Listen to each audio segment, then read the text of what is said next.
Good Monday morning.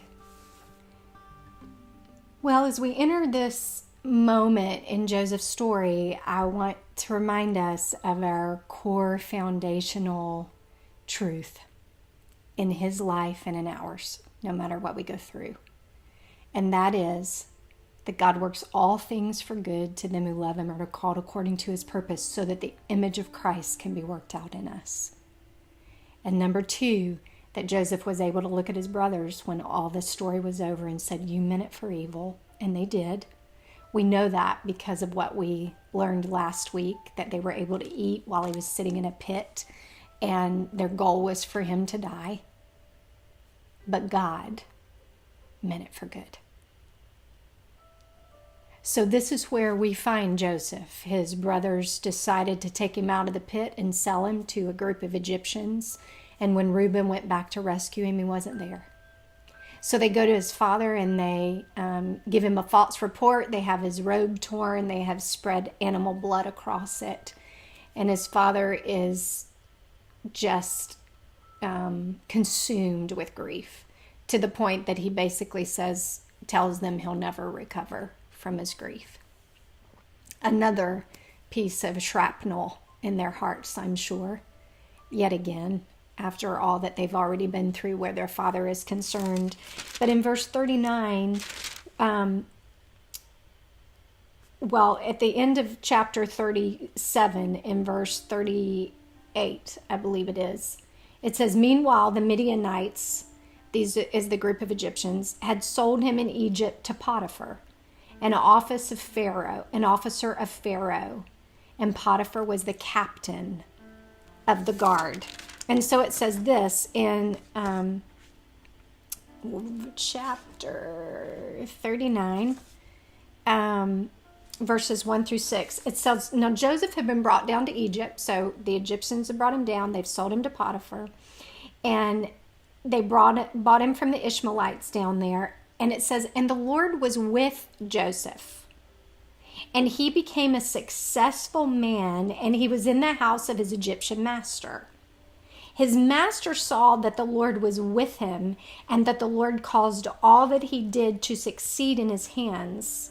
So Joseph found favor in Potiphar's sight and attended him, and Potiphar made him overseer of his house and put him in charge of all that he had. And from the time that he made him overseer in his house and over all that he had, the Lord blessed the Egyptian's house for Joseph's sake. The blessing of the Lord was on all that he had in his house and in his field. So he left all that he had in Joseph's charge. And because of Joseph, Potiphar had no concern about anything but the food that he ate.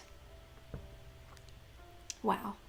Now, we know this is not what Joseph, the favorite boy of his father's son, the dreamer of the dream, where his stalk rises above the rest and all his brothers bow down to him. We know this is not the picture he had of how this story was going to play out. And many of us seldom do.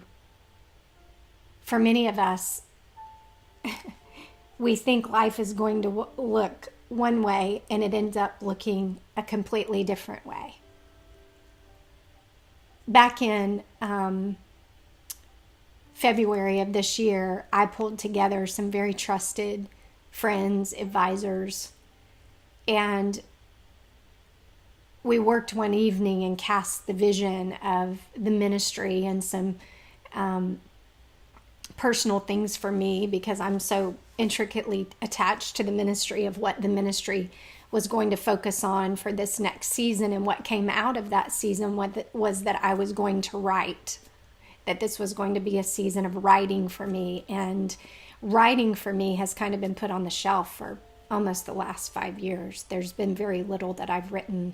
And so I go on this writing trip in March, and little do I know, but in that 2 weeks of being hunched over by my computer for 2 weeks on hours on end, I compressed some nerves in my neck, which went misdiagnosed for about 4 months, and have led me for the last 5 months virtually to be in a lot of pain. But beyond that, completely stopped me from working and writing. All of which came out of our time together that this was a season to write. And so what I thought the season would look like last February has honestly been one of the most challenging seasons I've ever walked through. And I've had a lot of questions in this season of Lord, why the pause? Why, when you said this, is this happening? And why are you doing this? And Philly said to me the other day at breakfast, he said, babe, he said, writing is still going on. And it is. Because God has written more on my heart in this season of quiet, when at times the only thing I've been able to do is just sit and get up and read, and sit for a while, get up and walk, come back and read.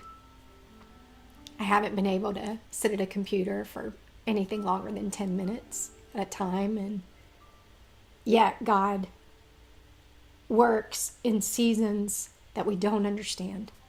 I don't know where you are. I don't know what your season looks like. But I know that even when it doesn't look like your picture,